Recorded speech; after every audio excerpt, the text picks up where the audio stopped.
দমদমে ঘর থেকে ঝুলন্ত অবস্থায় দেহ উদ্ধার তৃণমূল কাউন্সিলরের। 10 লাখ টাকা চাওয়া হয়েছিল, দাবি কুণাল ঘোষের। অঞ্জলি সিল্ক এখন আমাদের দুটি শোরুম হাবড়া ও বনগাঁতে। চৈত্র সেল উপলক্ষে দুটি শোরুমেই কেনাকাটার উপর রয়েছে 5 to 50% ডিসকাউন্ট। ফোন 7044447885। শনিবার সকালে নির্দিষ্ট সময় পেরিয়ে যাওয়ার পরেও ঘরের দরজা খোলেননি। তারপরই সন্দেহ হয় পরিবারের সদস্যদের। ঘরের দরজা খুলে পরিবারের লোকেরা ঢুকতেই দেখতে পান ঝুলন্ত অবস্থায় রয়েছে কাউন্সিলর সঞ্জয় দাসের দেহ। তাকে উদ্ধার করে নিয়ে যাওয়া হয় নাগেরবাজার এলাকার একটি বেসরকারি হাসপাতালে, কিন্তু শেষ রক্ষা হয়নি। চিকিৎসকেরা তাকে মৃত বলে ঘোষণা করেন। প্রাথমিকভাবে দমদম পৌরসভার 18 নম্বর ওয়ার্ডের কাউন্সিলর সঞ্জয় দাসের মৃত্যুকে আত্মহত্যার ঘটনা বলেই অনুমান করা হচ্ছে। তবে গোটা ঘটনায় ইতিমধ্যেই শুরু হয়েছে নানা জল্পনা। সঞ্জয় দাস বারাকপুর সাংগঠনিক জেলার দাপুটে তৃণমূল নেতা দেবরাজ চক্রবর্তীর ঘনিষ্ঠ ছিলেন বলেই জানা গিয়েছে। সম্প্রতি একাধিক দুর্নীতি মামলায় দেবরাজ চক্রবর্তীর নাম সামনে এসেছে। সেই আবহে সঞ্জয় দাসের মৃত্যুকে ঘিরে নানা প্রশ্ন উঠতে শুরু করেছে ইতিমধ্যেই। গত সপ্তাহে ভোট পরবর্তী হিংসা সহ একাধিক অভিযোগে আটক করা হয়েছিল দেবরাজ চক্রবর্তীকে। পরবর্তী সময়ে ওই এলাকার একাধিক তৃণমূল নেতাকে পুলিশি তদন্তের মুখে পড়তে হয়েছে। স্থানীয়দের একটি সূত্র বলছে, এই ঘটনার পর থেকেই বেশ চাপের মধ্যেই ছিলেন সঞ্জয়।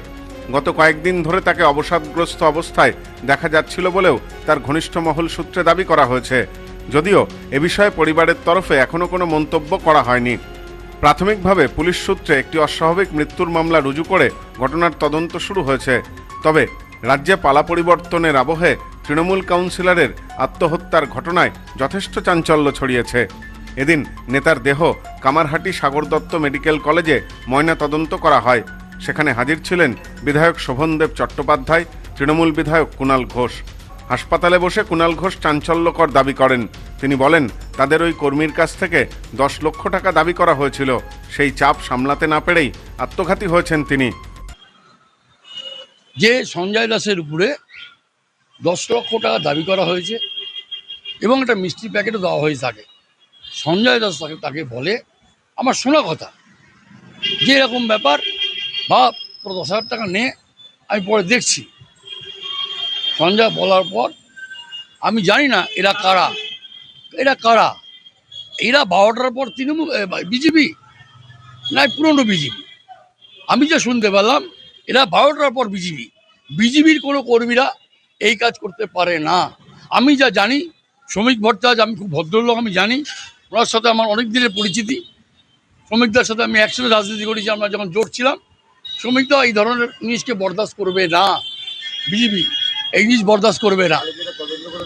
আমার মনে হয় এটাকে তো আপনারা, আমি মিডিয়ার কাছে অনুরোধ করব, ওনার বাড়িতে সিসিটিভি আছে, যারা বা যে গেছিল তাদের সিসিটিভি ক্যামেরা নজর দেওয়া হোক, আপনারা সব পেয়ে যাবেন। পুলিশ গোটা ঘটনার তদন্ত শুরু করেছে।